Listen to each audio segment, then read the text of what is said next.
And now I guess I'm feeling my age, or maybe it was right before I got married or whatever was going on in my head at the time. You're right. It's not necessarily a negative thing. I was looking towards the future with a little bit of anxiety because I'm like, well, what else do I do?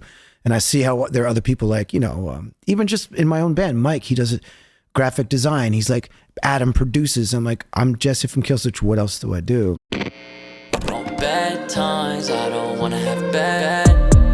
Do you live here in LA? No. Okay, where do you I live? live in upstate New York. Okay, cool. In like former nature. city, now I'm in the middle of nowhere. That's nature. Awesome. Yeah, it's great. How long have you been up there? 6 years now. So I moved to Woodstock, the famous Woodstock, for like 5 years. Lived in a little musical community, which is nice. But now we're like out, like 45 minutes southwest. The closest thing is a place called the Blue Hole, which is a tourist attraction for swimming in a mountain stream. Okay. But you walk out of my front door, there's a stream and a mountain, nobody. 2 bald eagles nesting. At night we get bears on my security cameras, bobcats. Oh, wow. We're out there. That's awesome. It's great. Do you love it? Love it. That's pretty cool. Why do you think it's inconvenient? Where did you grow up? All over the place. So my dad was seeking God. Mm-hmm. He was going to Bible studies, Bible schools, seeking God. So we moved every like 2 or 3 years. So Florida, Missouri. We lived in the middle of Philly in the 80s. Wow, that's crazy. We lived on a dairy farm in Wisconsin for 2 years. Moved in Rhode Island, then New York. Yeah, I've been all over. That's a really like interesting way to grow up. It is, but I tell you what, it really prepared me for life on the road. Right, life on the road. Gypsy life.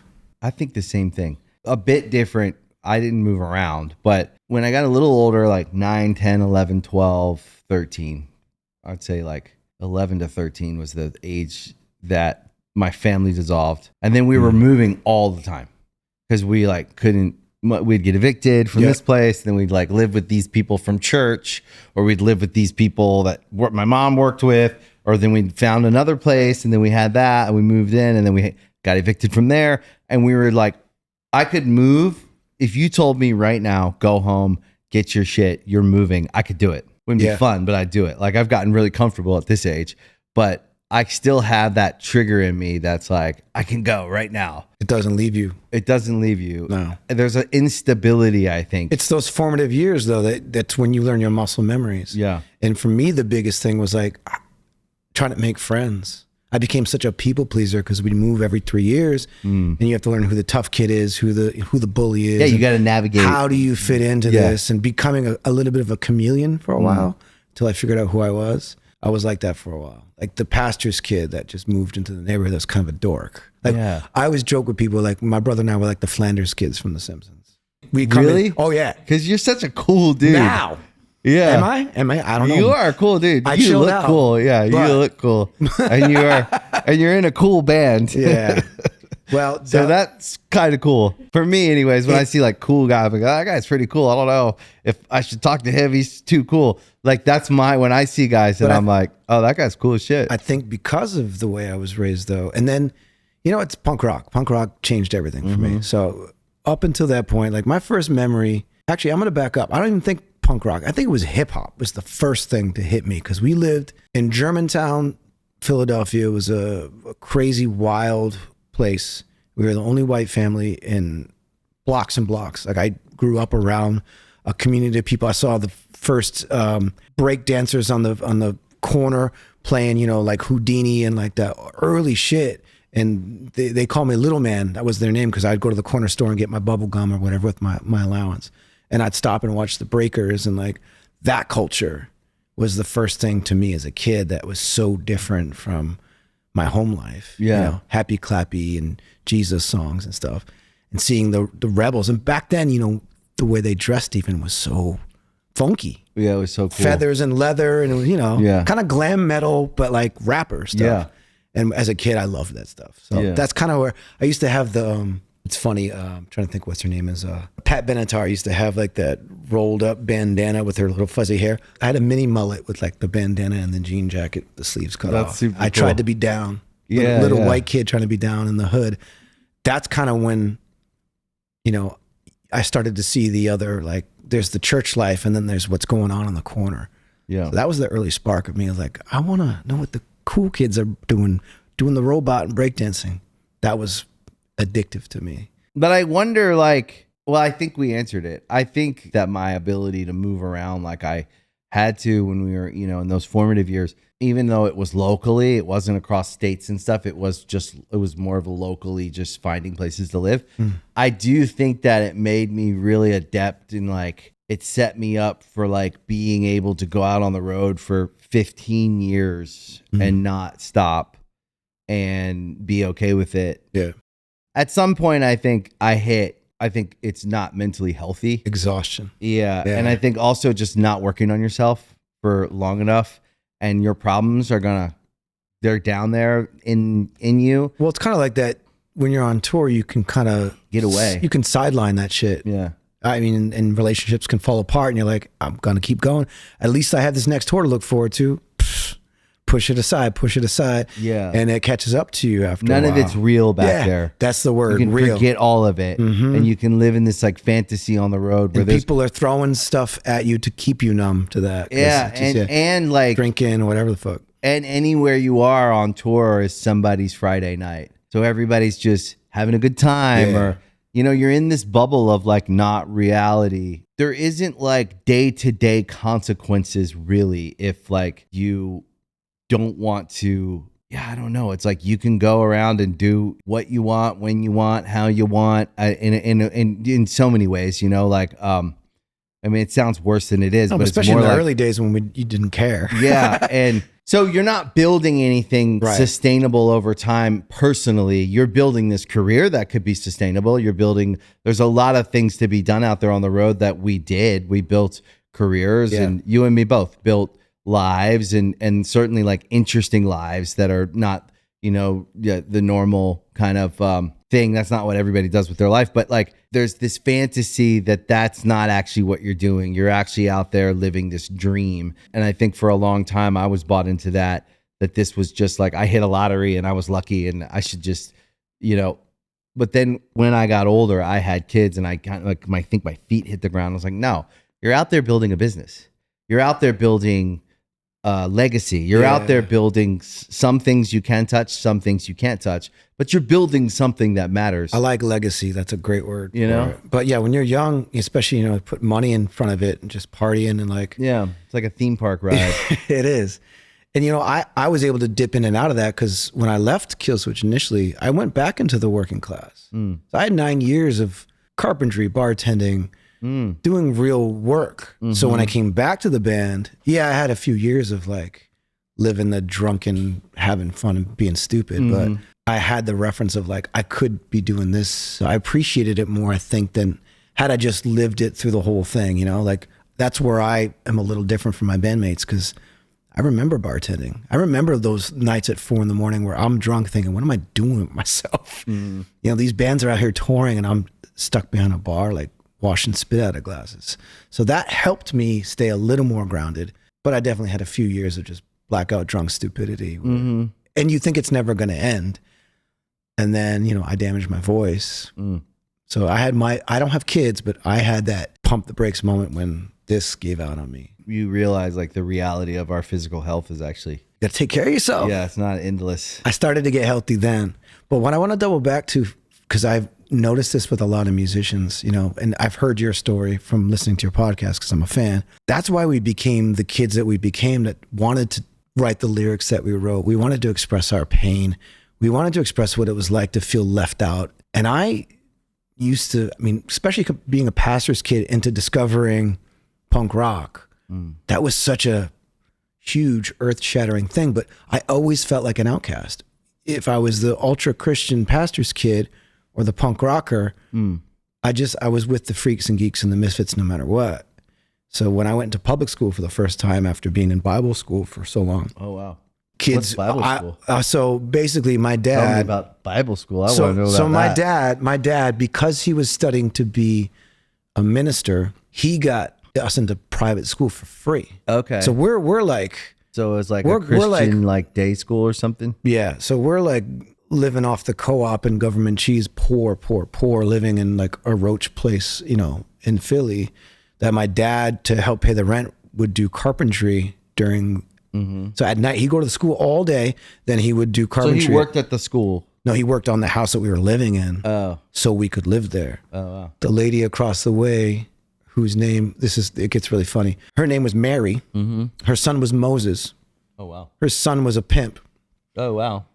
And Moses protected us. That's ironic. He used to escort us to like the train station with like a sawed-off shotgun in his coat because we were the white family that some people didn't want in the neighborhood.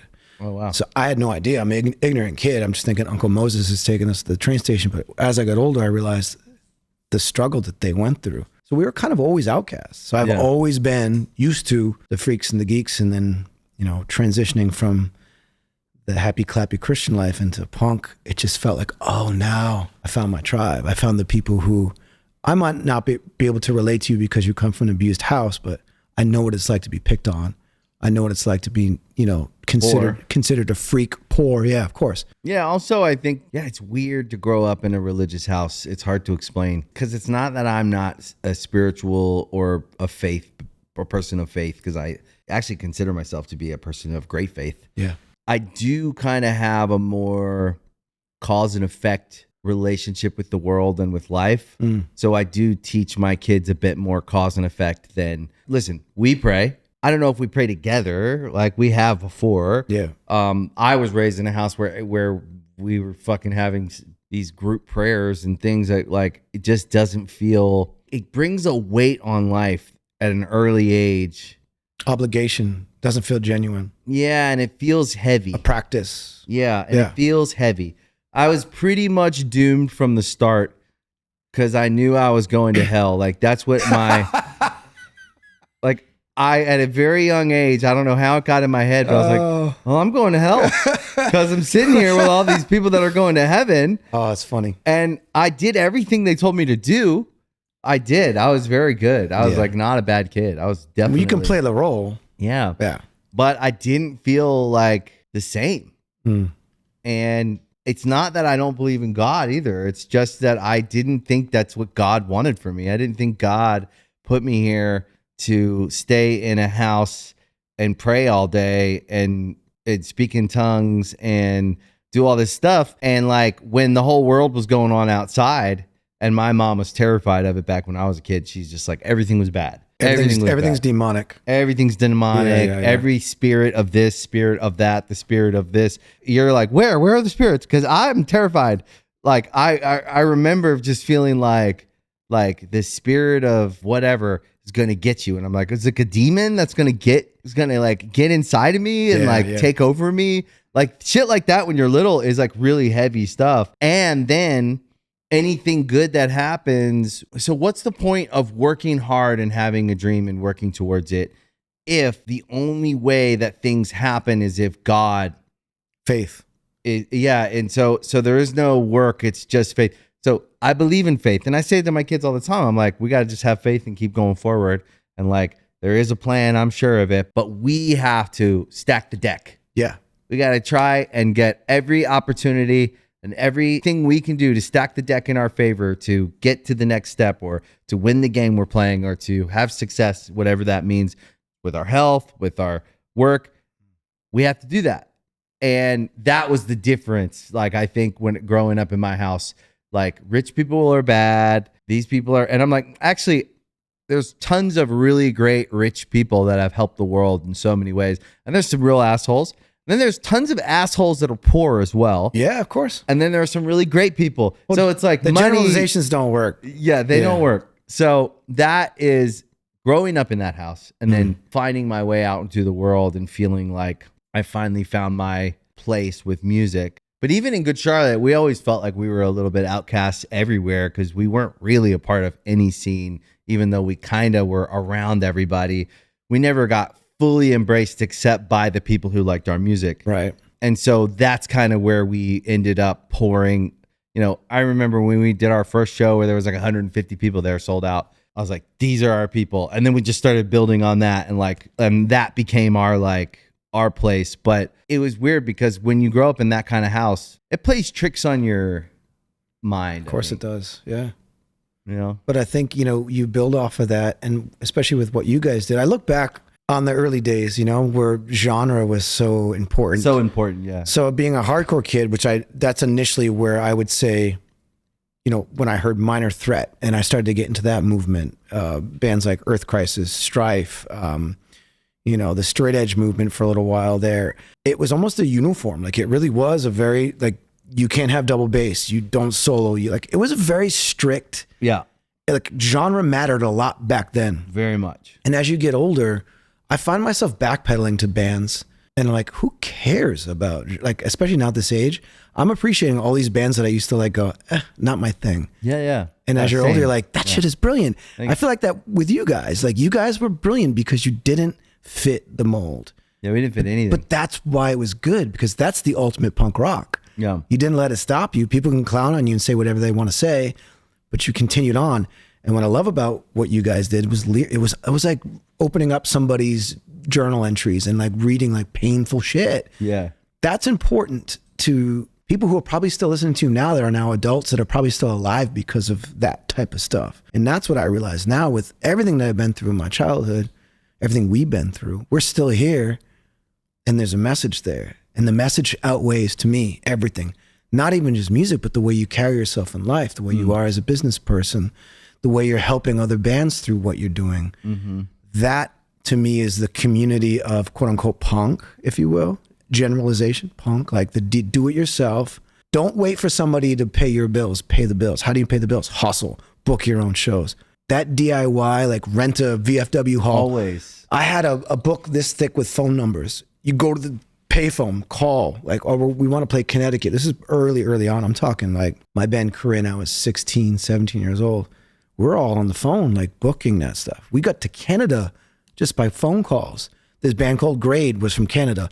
We hooked up with them. We went up to Canada. Like, that mentality is why we're still here. You're so right. The DIY of all of the bands, regardless of the genre. If you started your band in the 90s, 2000s, early 2000s, we started our band in 96. That was the only way to do it. It was do it yourself. Show up. Figure it out. Like, or if you're not playing, go to the show. Go to the show. Flyers. Talk to people. Meet the band. Yeah. Try, like, that's what we always did. Or the dude that's got like the distro table. I'll sell you 10 of these CDs. Sell them. Like, you can make a profit, but get the word out. Here's our demo tape, free. Just going to Kinko's. We had a buddy who had a Kinko's card. The copy, for people who don't know, you'd go to like make photocopies, and they used to have these bootleg cards. You can get like 300 copies on a card.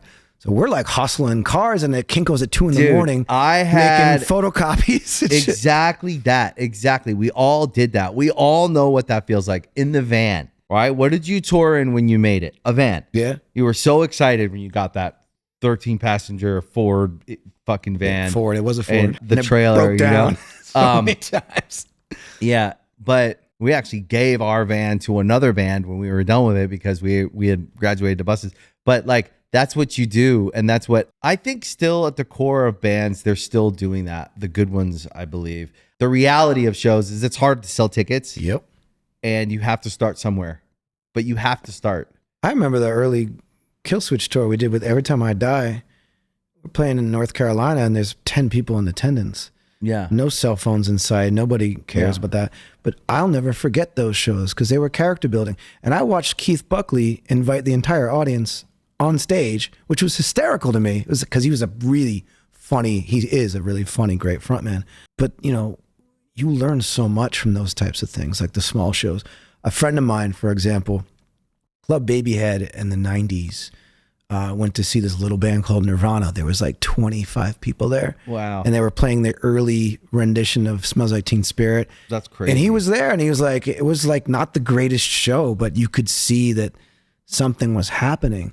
Mm-hmm. Those types of moments for us in our career when we started really small, I still go back to those memories when we're playing in front of 70,000 people opening for Iron Maiden, where I'm like, I step on that stage and I'm like, wow. And I get welled up with tears, and I remember, and I go back. I think any performer needs to have failures, needs to have those moments where you can go back and go, oh yeah, we made it here because of X, Y, and Z. You can't skip that process. Yeah, you can't skip. And some artists are able to do that through the internet, and I think it shows. And, old man, yes, a little bit, but I'm impressed by the people who can pull it off. because there are people that can pull that shit off. Well, yeah, they can hang around long enough and continue to have success to get that part caught up. And that's a real thing. Like if you have an early viral hit and you've only played 20 shows, start playing shows, and it can be done for sure. But I think that people have to give it credit. Like the live thing is kind of earned. It's something that you have to learn how to do. And I do think I take it serious. You know, the thing is now at this age, when we go and play shows, it's funny because I didn't know if I'd still be on stage at this age when I was 20, you know? Of course not. But now I'd say we're better live and we take it more seriously than we ever have. And I think it makes us better, like all the way around. I just think I agree. we're just better than we Yeah. ever were. And your mindset is different, you know? And I think that comes with also, you know, careers do this. Yeah. And like, do. even just from me rejoining Killswitch in 2012 till now, we've experienced that. Yeah. Where you're looking out and your audience going, oh, this is slim pickings right now. Like it's not horrible, but you can feel when it ebbs and flows. And it's what you do during those downturns, which just determines your success overall. Well, I would say 2012 to 2022 were really bad for rock. Yeah. Just really, really hard. So I would say that the fact that you guys could continue to work through what I would say from 2010 to 2020 was, to me, the best decade for bands starting. So there's a lot of great bands that started and a lot of great bands that kind of formed out of that decade. But the worst for bands as far as like a success metric of like streaming, tickets were tough. And now I think around 2021, 22, 23, we kind of have turned this corner. And now I'd say we're experiencing the full like swing of that, where it's starting, where I think this next decade is going to be very rock heavy. Like it's going to be a rock decade. Yes, I agree. But the last 10 years, 2010 to 2021, 2, very hard for rock. And if you look at if you just looked at the metrics, you'd see it. Like it's like there's proof there. It's not a question mark. But you had a lot of great bands come out of the last 12 years, formed and started, and bands that I think are going to have great careers and have great careers. You rejoining in 2012, you picked a tough decade to get back to it. But the fact that you're sitting here and you're still a band and you're still working is a testament to, I think, it's the legacy, it's the catalog, and it's the group of guys. Absolutely. And I just think too, passion, you can't fake that. Yeah. And you're a good band.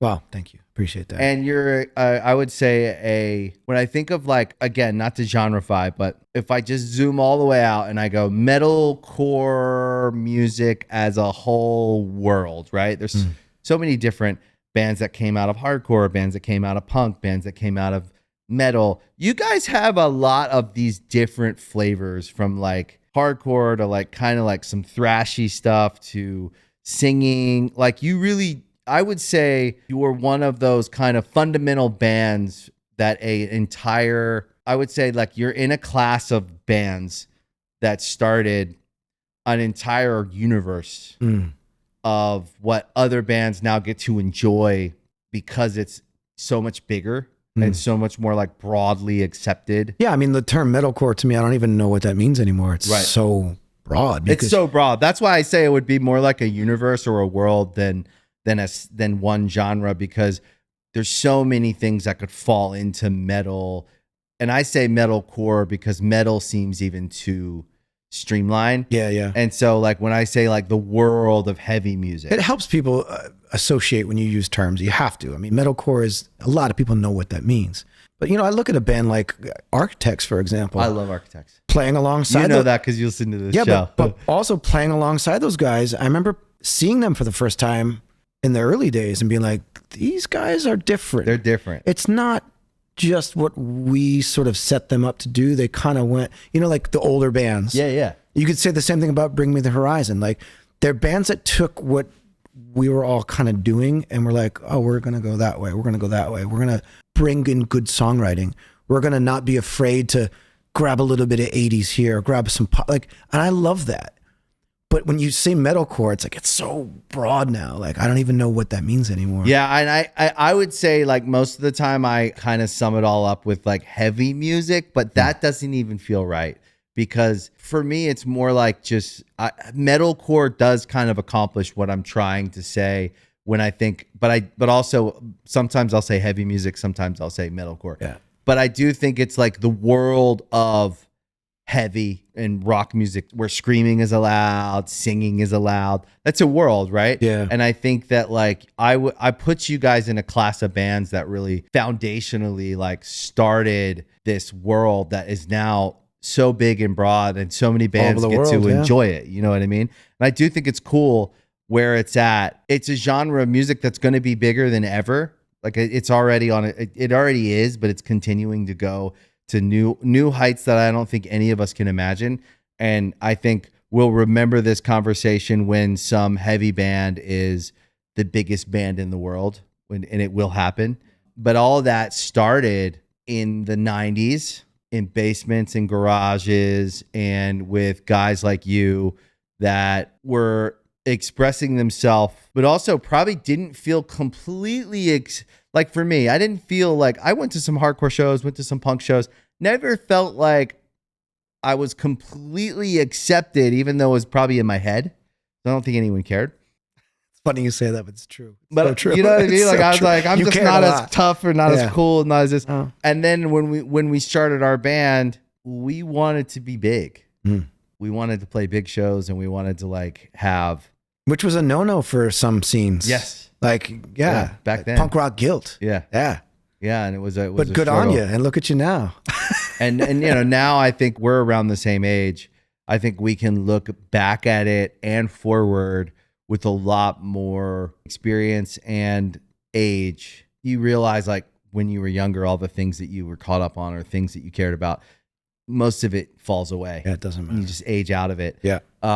You know, for me, I'm always kind of, I can be a fan of a band and never meet them, but I tend to really like believe in people, and I meet people and I'm just like, you know, like I was a fan of Architects, then I met them, and they became one of my favorite bands because I like the people. Yeah. It's just good quality people. Yeah. They're just good guys. Which is huge. And again, going back to the don't care about genres anymore, like I'm the same way. I've met people that I'm like, their band's all right. And then now that I know them and I go back, I'm like, that's such sincere music. Yeah, like it's yeah. so good. It's nice. You know, I don't want to name names, but you know, there are bands that I was like, when I was younger, I was like, they're lame. And now I'm like, I love them. Yeah, yeah.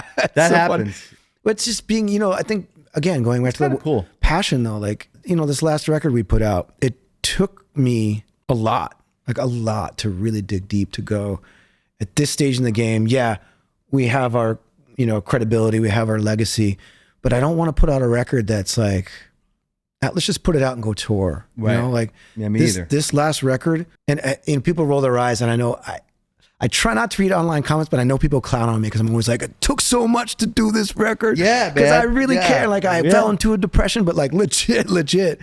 At my age, you know, I'm 47 now. When I was writing this record, I'm, you know, 45, 46 years old, spiraling myself on purpose to get that grit, to get that passion that I felt when I was a kid, but to have it be genuine as an older man. So instead of it just being me and my diary kind of record, I looked at the world, you know, coming out of the pandemic, all the infighting, all the hatred, all the division, and then watching how this calculated world, this warmongering world, like all of this manifesting in a very dark, ugly way. And I looked at that and I had to really sort of, well, how can I help?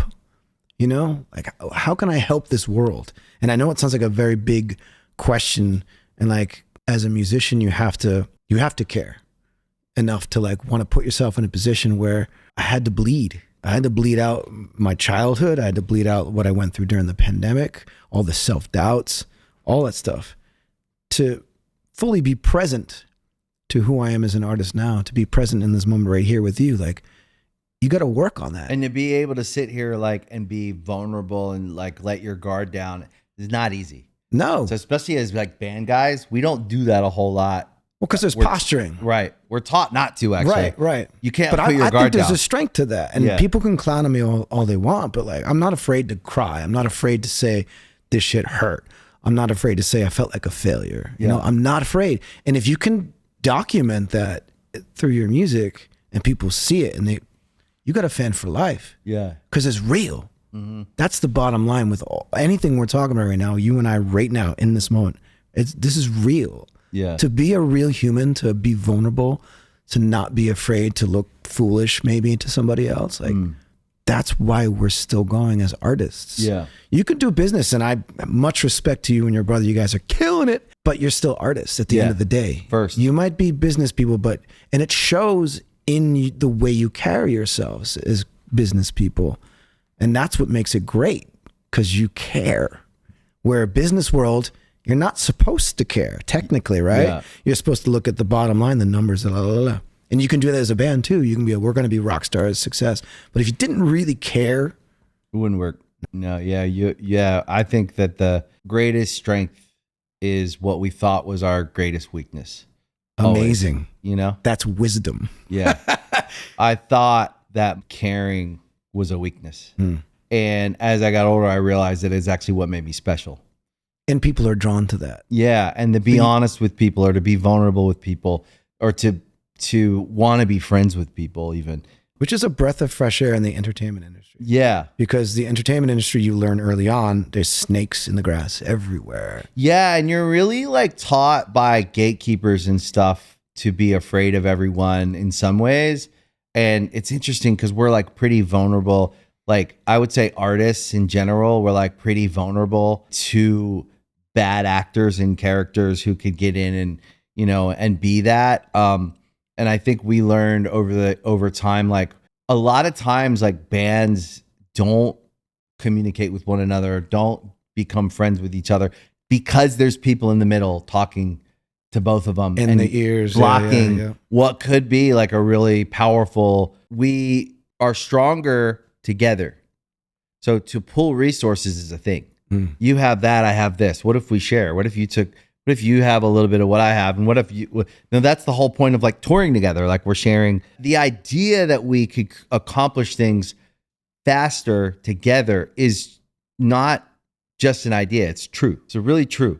So all the bands at MDDN, they do better when they all do better.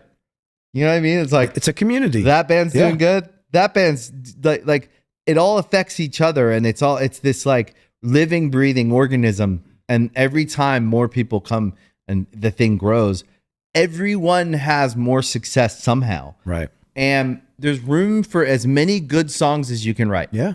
So anyone that wants to come and be in a good band, there's room for another great band. It reminds me of like, you know, being in a bigger band and taking younger bands out. Yeah. And showing them how it's done. Like even with Killswitch, when we first toured with Maiden, it was like they were so kind to us. Yeah. And like, even though we had been a touring machine for so long, all of us, we got on that tour and we're like, this, to see the behind the scenes, the 100 or so people that they employ that get to know your name. Like they showed us, to me, we changed after that. We're like, these guys are elite class. So it's about being a leader, right? You can't, the difference between what you're doing and like a corporation is like the guy on top he's never done the grunt work in the trenches. So when he's calling shots, everyone in the company is like, it's not just numbers on a screen that doesn't make sense. Where if you're a leader and you've been through the trenches and you come up and you say, hey, we should do this because X, Y, and Z, like, you know it because you lived it. That's to me where community and success meets, where it's not about the money, but the money's going to come. Yeah. Money's a byproduct of success. Right. But you helping somebody helps you. And that's how it should be, right? Yeah. Period. Yeah. And it's beautiful, like what you guys are doing. And I remember I reached out to both you guys through Ed Sullivan a long time ago, maybe a year and a half ago. Yeah. I was kind of just in a dark headspace. Oh, what was it you think? I don't really know. I think a lot of questions with the future, you know, and how you guys were able to diversify your lives. I'm kind of searching. I'm getting into that age where I'm like, what do I do outside of that? So I started a hustle outside of just Killswitch, and it's actually opened a lot of doors.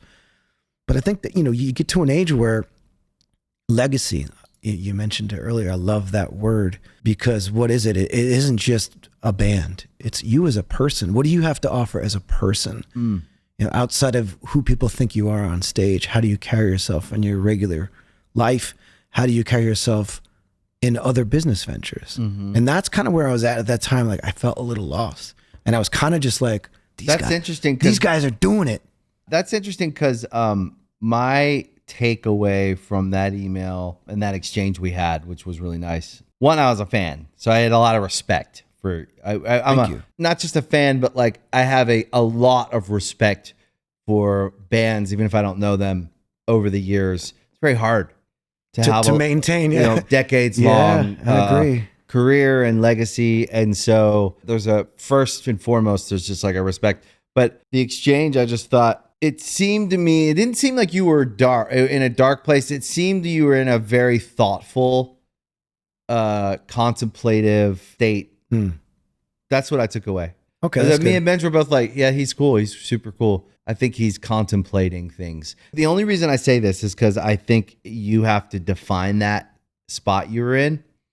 It's important that you kind of frame it the right way. Well, now we're talking about it, and you just said what you said, and I see it differently now too. I just don't think Not it was necessarily dark. Yeah, I don't think it was as dark as you might have. You've probably been in darker places. Oh yeah, absolutely. And so, what you take anything in the world of contemplation of which direction am I going can feel related to a dark spot where we didn't know where we were going.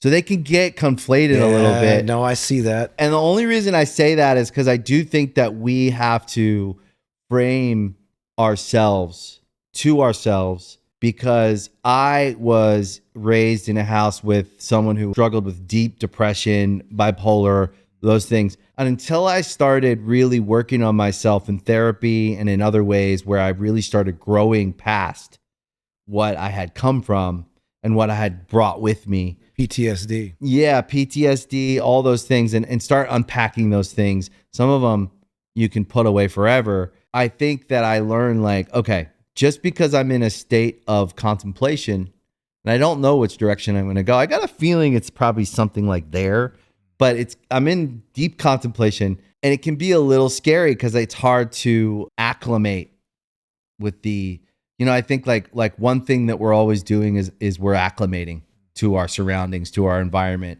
And that's a stressful thing because we're actually like looking for threat. Like it's in our code, right? Yeah. Look the animal for the brain. Bear, right? Yeah. The bear is going to eat us. Survival, flight. Yes. Right. So that's there, but we respond to it sometimes inappropriately because it's like old stuff, like that. Wise words, my friend. Right. Yeah. So if we I feel like I'm in therapy right now. Right? But it's real, right? So like No, if it is we real. over respond and what I used to do was over respond. So there'd be something that kind of looked like a threat. Yeah. But if I stop, now I'm wiser. I have experience, and I can also like the game is slowed down because I've worked on myself enough to know what I'm feeling. I'm like, wait, why am I so anxious right now? Well, that looks like a threat. Okay, stop. It's actually not a threat. So I don't need to even respond. It's the power of the mind. But yeah, it is, and it's old programming, and it's old shock, it's old experience, it's old trauma. So I go back to our first exchange, which I thought was really nice. And my takeaway from it, so it's interesting to hear your first description of it was like, I was in a dark place. My takeaway was you were not in a dark place. You were in like a very kind of deep contemplation, which is important to actually do in life. Then you got married about a year ago? August, so about a year ago, yep. Which is probably somewhere in the timeline of when maybe just after we talked, you probably got married. And things are so different now from that conversation. But interesting. But bringing it up now and talking about it, I feel like I'm learning something. It's interesting because I do think there was, when you're defined or you define yourself, it's hard to do this when you're in a band, right? People know you as Jesse from Killswitch Engage. And I identify that. The pandemic was the first time where I had to go, well, what else is there? Yeah, like who else am I? And now I guess I'm feeling my age, or maybe it was right before I got married, or whatever was going on in my head at the time. You're right, it's not necessarily a negative thing. I was looking towards the future with a little bit of anxiety because I'm like, well, what else do I do? And I see how there are other people like, even just in my own band, Mike, he does a graphic design. He's like, Adam produces. I'm like, I'm Jesse from Killswitch. What else do I do? So right after the time that we talked, I started to do guest vocals on a bunch of stuff. I started to do vocal production. So I started to expand and enjoy it and go, oh my God, I have more to offer. Absolutely. And now it makes me go, well, what else is there? Yeah, like what else? And the first question I always ask myself, because here's what I think you'll experience. The contemplation of the future, it makes us all anxious. So once we understand that and we kind of accept like, it's okay. Like when I think about the future, even right now, this morning, I was thinking about the future. I was feeling anxious. Period. Like that's just human nature. Right. A lot of us do it in the morning. Some of us do it at night. Some people doom scroll. Some people do this. But there is a part of human nature. We have to think of the future because it's survival and it makes us all anxious. If we can start to understand that, like that anxiety is okay if we know what it's like just being aware of it kind of tapers it down a little bit. Like when I go, whoa, I'm fucking anxious. Why am I so fucking anxious? Yeah. Well, probably because of, this. That being said, contemplation is actually like one of the stages of success. So we contemplate, then we plan. Once we go around and we come up with the idea, then we start planning. Then we start kind of planning and testing. And then when we've gotten to a place where we're like, yeah, no, we have a plan. Like, let's make a record or let's start a business. Then we go to action and then we're in the process. And so contemplation is actually probably the most important part of the process because we can really actually get to the good idea versus all the bad ones. And that's where the feelings come from. So underneath that layer of anxiety is some subconscious call that sometimes makes us feel anxious too. I think for me, it was getting out of my comfort zone. Yeah. That's what it was. I was looking for something. Yeah. And Did you feel like you found it? Well, I'm on my way for sure. I feel like the wheels have started to turn. And I like what you said. Like I've been testing the waters this past year. Yeah. Of like what I can do. And, I'm getting ready to launch a jewelry thing, a beard. Like I'm starting to look at the other things that I could possibly do. And that's exciting. Even if there's no quote unquote success in it, I'm trying. And that feels good. Instead of just being sort of stuck in my own, like, this is my one thing, putting all your eggs in one basket, for example. Like as I get older and I'm contemplating my life and my future, I've allowed myself to branch out. And because, that the change in my brain started to happen then, I think I invited the opportunities to come. Yeah, you do. Because I changed my mindset. And if you lean into things you like. Right. Like jewelry, right? If it's fun, if you like it. I do. Yeah. Right? There you go. Look at me. Like you're in a position where you're likely to have success over time.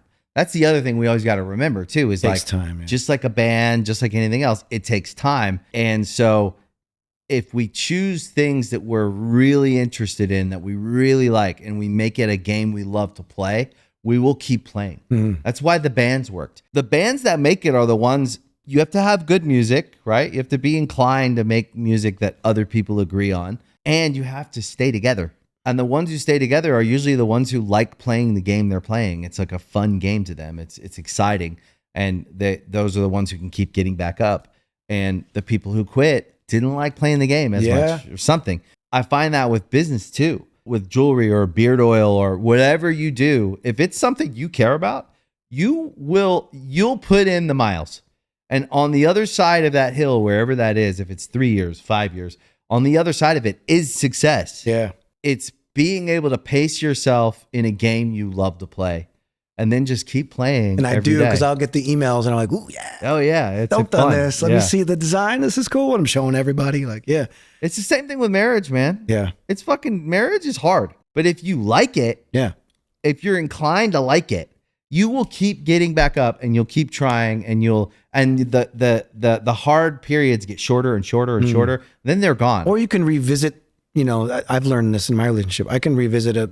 We'll have an argument that reminds me of this other time and we repair so much quicker because it's like, oh, I remember how I reacted last time. I'm not doing that. Wisdom, like gaining knowledge and wisdom and applying that to, like you said, relationships or business or career. Year one's the hardest year. Yeah. Once you get over year one, then you're like, okay, starting to get this. And then you get to year 5 and you're like, okay. And then, you start to, it's cool. It's work though. I mean, as with anything, you have to put in the work. You can't just neglect. Yeah. And like, especially with a touring mindset. I think in the early days in my first marriage, there was, when I went on tour, I would clock out. Yeah. And like, just deal with it. Why are you contacting me? Like, go live your life. And I neglected it. And now it's like, if my wife needs something, I'm like, what do you need? Like, I got you. Yeah. Like, but I think that comes with age as well. Comes with age. Yeah. Becoming a man, if you will. Learning how to do that. It's interesting. Yeah. It's something that also, like, we all get it in our own time, but you got to want to get it. And there is something about taking responsibility. And even during the pandemic, I started a podcast for a little while there called Stoke the Fire with my buddy Matt Stocks. And we talked primarily about mental health. Yeah. Through the pandemic, that saved me. That really gave me a lot of perspective. And then you want to talk about like relationships and touring. During the pandemic is when I realized I wanted to marry the girl that I was with. I realized that because take away all this other stuff, I was able to work on me. I was able to work on us without the band thing. Mm-hmm. And now that we have that foundation, it's different moving forward. But that can happen through therapy. That can happen by talking about it. Keeping the, not just band guys, creative people in general. We're all like got flawed things in our brain. That's why we're creative. Mm-hmm. But if we can support each other and talk about that, whether that's people in recovery or people learning to, use alternative medicine and therapies to like psychedelic stuff to help their brain, like meditation, all that stuff is really important. And that's why I really love your podcast too, because I feel like you get inside the minds of people and inevitably mental health bubbles to the surface. It's number one. I mean, it just happens though. You're not forcing that. It just happens. Yeah. I would say this is like a mental health podcast at the surface, But it's not as boring as that. We're right? not addressing our specific issues, even though every now and then we share and people share. And I love it when people do, because there's people listening that are dealing with like OCD or whatever it is. Like, I like it when people share their actual experience, because I just think it's interesting. Because I don't think any one singular person, period, is without some mental health deficiency of some kind. I just think we all have we all have something. And some people just can mask it better than others. Some people have learned how to live in line. And in the lines, which is, I think most people, they go to school, this system that was built for workers, and they learn how to stay in the lines, and they learn how to push things down, and they learn how to not feel their feelings and to not trust their guts and not follow. Now, musicians like yourself, we're wild animals. We just feel stuff, say it, and so we're wild. So in some ways, that's really attractive. That's really like, people think it's cool. They wish they could be more like that. Right. And you go out and you make a life of touring and playing shows and this crazy music that's screaming and singing. And like, people are like, that guy's really fucking cool. He dresses how he wants. He does that for a living. And to them, that's like fucking dream. And you're like, what are you fucking talking about? I'm tortured. I hate my life. I'm miserable. And like, it's funny because it's just people. We're all just people. I think the wild thing though, of what you're saying is, I felt like at a certain point in my life, I didn't feel like I had the permission to complain. Right. I didn't have the permission to go that I'm not okay. Right. Because there was enough people who were just like putting me on this pedestal. Right. And I remember the exact moment. Yeah, it was during the MySpace era, when MySpace was like, and I actually went on, posted a picture of myself and started talking about like, I'm not okay. Right. And that was the turning point for me that changed everything. Because this is right around the time where it was still kind of off the table to talk about being mentally ill or to have issues, or especially if you're a touring musician in a band, like people don't want to hear that shit. They want to hear about your rock star life. They want to hear about how you partied till 4 a.m. with, Guns N' Roses, and like, they don't want to hear about like, right. They don't want to hear that was you just medicating. You're in a hotel room and you're thinking about killing yourself because you're so fucking sad and depressed because you feel so alone, and you can go up on stage in front of thousands of people and feel absolutely alone. And when I started talking about that, that was a game changer for me. That's when everything changed, where I started to have conversations with other musicians, and felt less alone. Yeah. And I could hand that over to my fans because I started writing about it. It was that album, a Killswitch album, which is probably not our best one, but Incarnate was the name of the record. And it's kind of that's definitely a dark record for me, but I go back and read some of those lyrics and I'm like, good for you, dude. You're really opening up about how you're not okay. And like Cut Me Loose was a song that I wrote, and it's like, it's a sad fucking song about like talking about the noose, and like I'm literally in my suicidal ideology and I'm talking myself off the ledge. What stage of your life was that like the worst? Would you say you struggled with that the most? When so it was, my marriage was falling apart. What year was that? That would have been 2016, 17-ish. Yeah. When just like all the signs were like, shit is not okay and I don't know what to do. I have no idea what to do. Felt lost. Helpless. Right. Yeah. Emasculated, helpless. Like just. Was it that at the time you felt like you were powerless to do anything about it, or you like what about that? Like, because listen, a really function like me now at this age with the work I've done on myself, and I feel like you've done work on yourself too. So a lot whether since it's then, I'll tell you therapy that, or whatever. Yeah. So, but you've grown. Oh yeah. So something about me now, I see exactly what you're saying, because if I was at a younger age, let's say if I was in my early 30s, right? So that's 13 years ago. Yeah. So it's not too far away from what you're saying. And my marriage was falling apart, I probably would have been suicidal. Well, throw in alcohol too, with two total alcoholics. Of course. Like my ex raging, and then me sort of a sympathetic alcoholic where if shit goes wrong, I'm like, oh, I'm not gonna. So you guys are both in like a spiraling, chaotic kind of messy spiral. Yeah. So at this age now, though, if you said, okay, you got to go through the dissolution of your marriage, I'd be sober. I would not touch the booze. I would be sober, and I would be compassionate, and I would be thoughtful, and I would not feel helpless. I'd feel probably frustrated. I'd probably feel, especially if it was something I didn't want to happen, I would feel all kinds of negative emotions, but I would never be out of my body. Yeah. I would be confident, I would be organized, and I would try to handle it with as much grace and compassion as I could, and work with my wife to figure this out. If it was like so when I think about that, if I had to go through what the worst thing on the planet, let's say something like that, right? I would put that in the category of, at least from where I sit right now, where I love my wife, I'm happy in my family, I'm happy in my life. I don't want that. If I had to go through that, I still would feel confident and in my body, right? And if I think back to my early 30s, when I was just starting working on myself, I was dealing with a lot of the same stuff, right? That you're dealing with, that you were dealing with. I do think I would have felt the same way. I would have felt out of control. I would have felt like the world is ending. Yeah. I would have felt like, what am I even doing? And just like the messy chaos of hopelessness. Well, I like the term you keep repeating, out of body, in body. Like now, I mean, when I met my wife now, when I first met her, I was still in not a party mode, just like raging, single, and just like medicating, kind of being a piece of shit for a little while. I was trying to be a piece of shit. What I would say is, like, when I hear about those times that a lot of us have gone through. Yeah. I would say we aren't holding ourselves to a standard we know we can bear.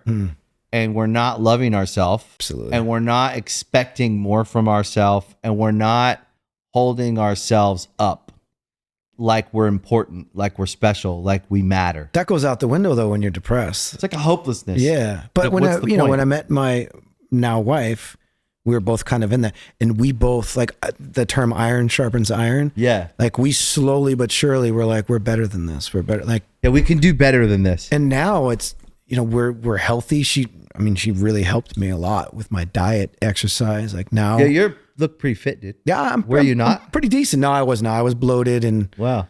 Yeah, you can look at a picture from 2018. You can pull it up and it's like, I'm bloated. Like, I've been raging and eating just garbage. Yeah. So I eat lean, we exercise, we focus a lot on mental health. Like, I'm in a healthy relationship now. That's really good. We work on it. Yeah, you guys both care about it. I love her to death. She's amazing. That's awesome. She's a little warrior, and she comes from crazy, like, crack house, Staten Island ghetto. Like, okay, she's from Staten Island. Yeah, she comes from a dark, deep, crazy place. So she's a warrior. Yeah. And she saw the warrior in me and kind of reawakened that. So How long have you guys been together? 6 years now. That's nice. Yeah. Yeah, she's awesome. And you've been married a year. A year, yep. Do you look back at your younger self from the first marriage? And by the way, I appreciate you sharing it. I mean, it's a tough thing. It actually, I think, is something that people need to hear, right? That you can survive. Yeah. And that like not every relationship is actually meant to be forever. I would bet that the experience made both of you better in the long run, right? I can't speak for her. I don't talk to her anymore, but Okay. I'm definitely much better for it. Right. A lot stronger, a lot wiser.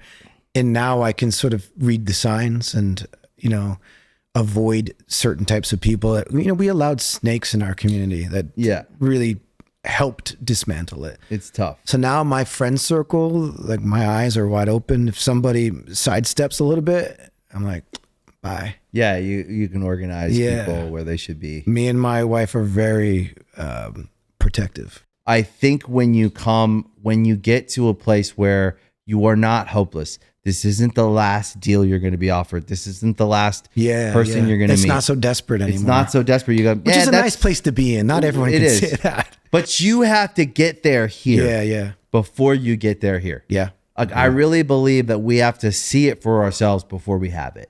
The same way you did with your band. The Manifestation is real. We manifest everything. People always joke about prayers. I think, I pray all the time, but I see it as a manifestation, exercising gratitude and then, asking for insight and guidance. Like that stuff, if you do it on a regular basis, you're going to get what you're asking for because the brain's going to follow what you're putting out there in the world. That's powerful.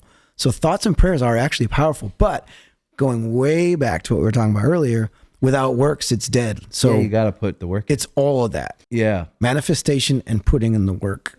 When you think about Killswitch Engage and you think about legacy, like we talked about, what do you hope the legacy of Killswitch Engage is? And let's say, let's look forward. Right? Like you guys have a great legacy.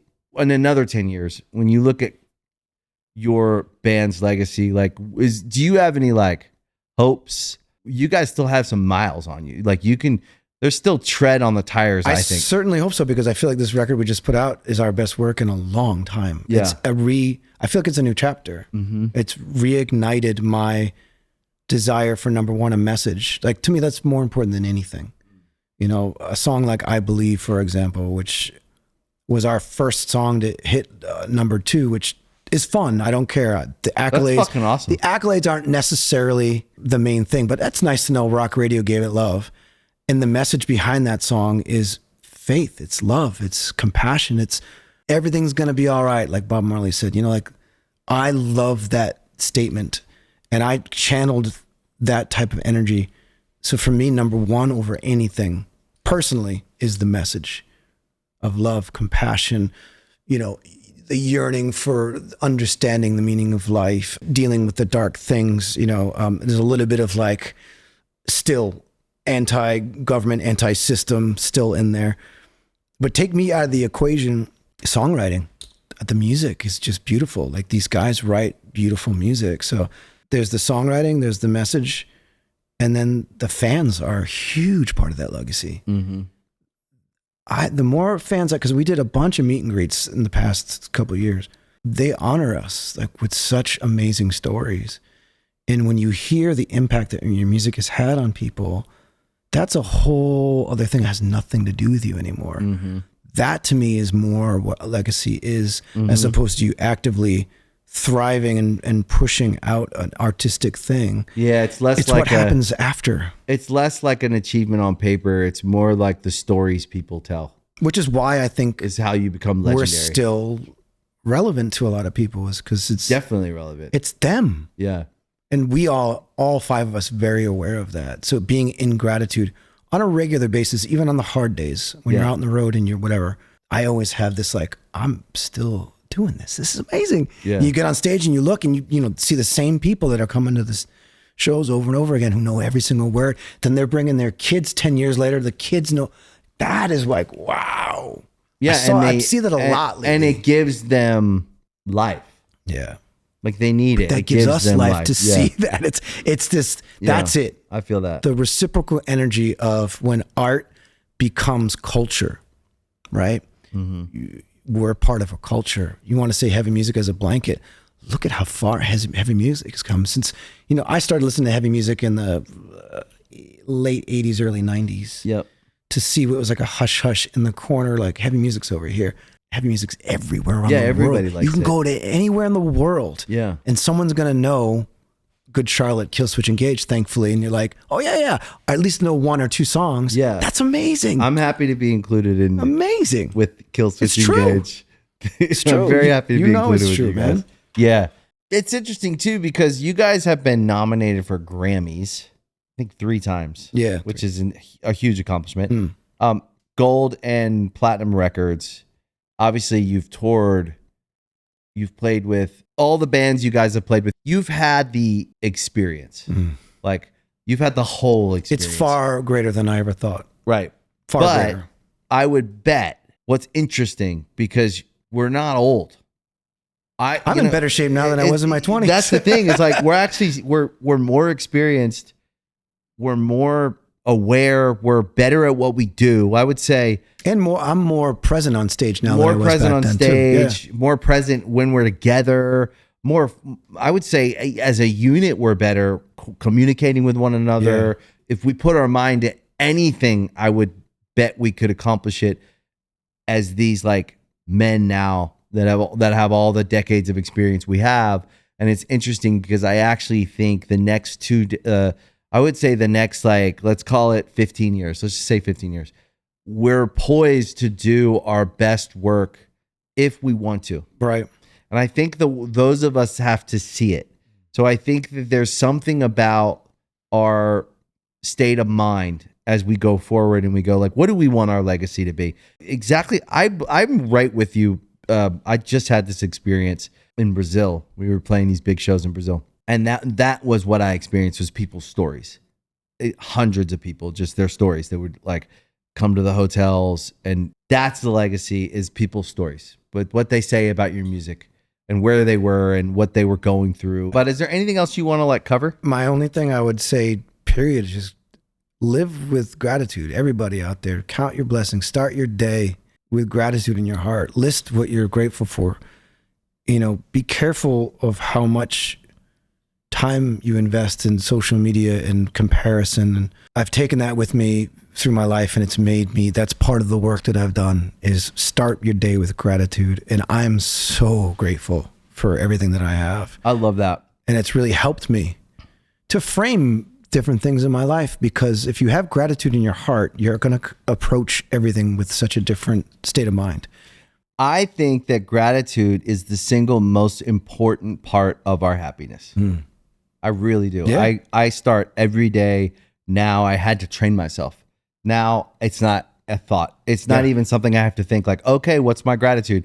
I did it long enough where now I wake up in a state of gratitude.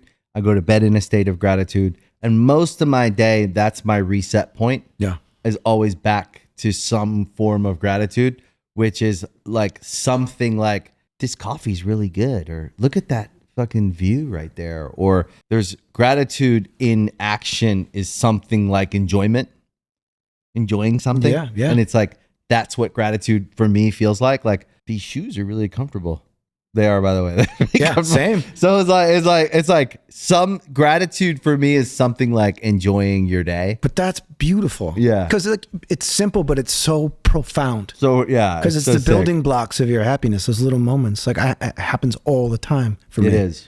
Getting to meet a cool ass guy like you, which I knew I liked you before I met you. Likewise. The thing that stands out to me about you, and I think it's just take it away with you, is it feels like I'm meeting someone who's in their own life and they're being themselves. And that is the thing that I think we're all trying to get to, is just a place where we like ourselves and we're being more us every day, and we're walking towards the version of us.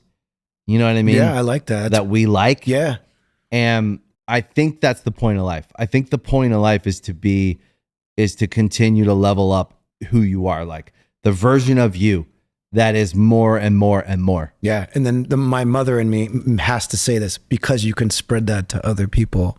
And that's where your impact is. If you love yourself, that love outpours to other people. And you can encourage them to love themselves. Right. And you can encourage them to be themselves. Right. Because the thing that I take away every time I sit with another guy in a band specifically is my career is not supposed to be your career.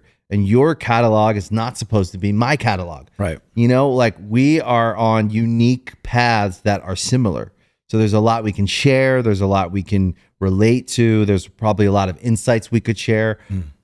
But if we zoom all the way out and we're like talking to everyone listening, whether they're in a band or not, or they're whatever they're doing with their lives, you are not supposed to be anyone else. You are actually supposed to be you. And the journey is like, and the game we're playing is what does it mean to be me? And what does that mean? And how does that feel?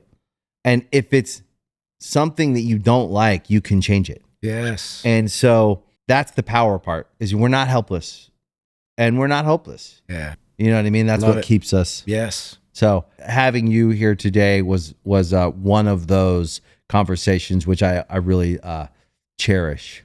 I appreciate you, man. Likewise. And I'm a fan of the podcast. So it's cool Thanks, man. to be in this chair and do this. Dude, it's awesome. Well, Appreciate you come you. back again. Hell yeah, brother. Next record. Let's do it. So this I love record's out. Yeah. When did this record come out? 6 months ago, maybe? Okay. I think ish. Any tours? Oh, yeah. We're going to Europe with Hatebreed, Decapitated, Fit for an Autopsy. Hatebreed, Decapitated, Fit for an Autopsy. Sick. And then Employed to Serve. So we're doing 2 runs. We're doing a UK Europe and then a Strictly Europe. Yeah, and we got Employed to Serve. Hell yeah, I'm looking forward to it too. And then man. another record.